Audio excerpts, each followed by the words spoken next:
नमस्कार दोस्तों, बहुत बहुत स्वागत है आप सभी का आपके अपने इस YouTube चैनल विधिटेरिया में।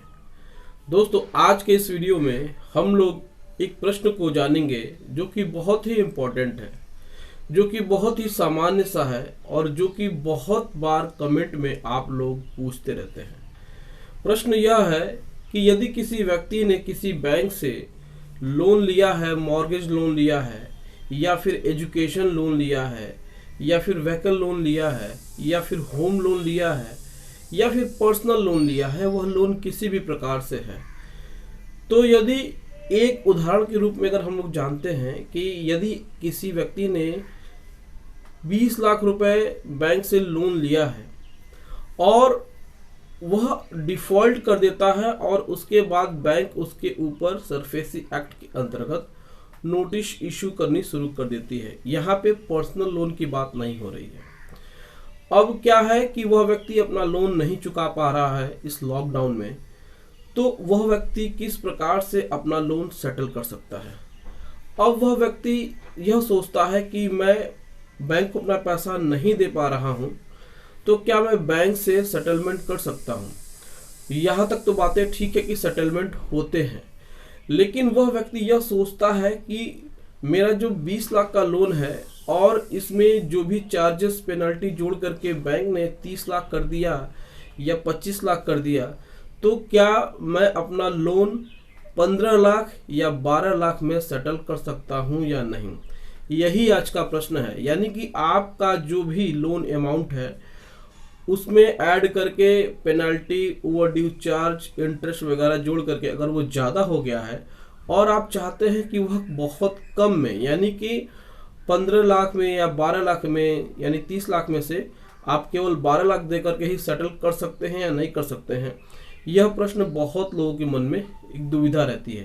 तो आज के इस वीडियो में हम लोग इस बात को जानेंगे।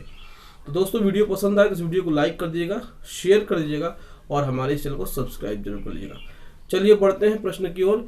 देखिए दोस्तों, आपके पास अभी किसी प्रकार से कोई यह राइट नहीं है कि आपने बैंक से लोन लिया है तो बैंक आपके लोन को सेटल करने के लिए आपसे परमिशन मांगे। कहने का मतलब यह है कि बैंक ने पैसा आपको दिया है, न कि आपने पैसा बैंक को दिया है। तो जिसने पैसा दिया है उसके पास ही अधिकार होता है कि वह आपसे कितना पैसा ले, लेकिन इसका मतलब यह नहीं है कि वह ज़्यादा ले। इसका मतलब यह है कि यदि आपने 20 लाख रुपए लोन लिया और उसमें आपको पेनल्टी वगैरह जोड़ करके 25 लाख बैंक ने बनाया है, तो आप चाहते हैं कि वो 10 लाख में या 12 लाख में ही सेटल हो जाए, तो यह अधिकार आपके पास नहीं है। यह अधिकार बैंक के पास है और बैंक हमेशा सेटलमेंट के लिए ऑफर करती है। यहाँ पे कर्जदार के मन में थोड़ा सा संशय, थोड़ा सा डाउट ये रहता है कि हम बैंक को ऑफर करेंगे सेटलमेंट के लिए तो बैंक मान जाएंगे। बैंक इसको बिल्कुल भी नहीं मानेंगे। बैंक की तरफ से जो भी सेटलमेंट होता है या फिर उनकी तरफ से जो भी सेटलमेंट ऑफर इशू होते हैं वह बैंक के ही अधिकार होते हैं, यानी बैंक के ही राइट्स होते हैं। ऐसा क्यों होता है? ऐसा इसलिए होता है क्योंकि बैंक पैसा देता है कर्जदार को, क्योंकि बैंक का ही पैसा है वो कर्जदार यूज करता है। तो यहाँ पे जो कर्जदार पैसा लिया है उसका कोई अधिकार नहीं होता है कि वो सेटलमेंट के लिए बात कहे, लेकिन वह रिक्वेस्ट कर सकता है। ऐसा भी नहीं है कि कर्जदार यदि बैंक से कहे कि सर मेरे पास ये प्रॉब्लम है, मैं पैसा नहीं जमा कर पा रहा हूँ, इतना पैसा मैं नहीं दे पाऊँगा, तो मुझे कुछ पैसे में छूट मिल जाए, कुछ प्रिंसिपल अमाउंट में छूट मिल जाए, कुछ इंटरेस्ट में मिल जाए, तो मैं इस लोन को सेटल करके इस लोन से निवृत्त होना चाहता हूँ। मैं इस लोन को चुका करके झंझट से मुक्त होना चाहता हूँ जो रोज रोज इस तरीके से मेरे साथ प्रॉब्लम हो रही है।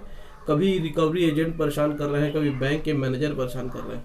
तो यहाँ पे रिक्वेस्ट कर सकता है बोरोवर, लेकिन बैंक अथॉरिटी है, बैंक के पास राइट है कि वह आपके लोन को सेटल करे या ना करे।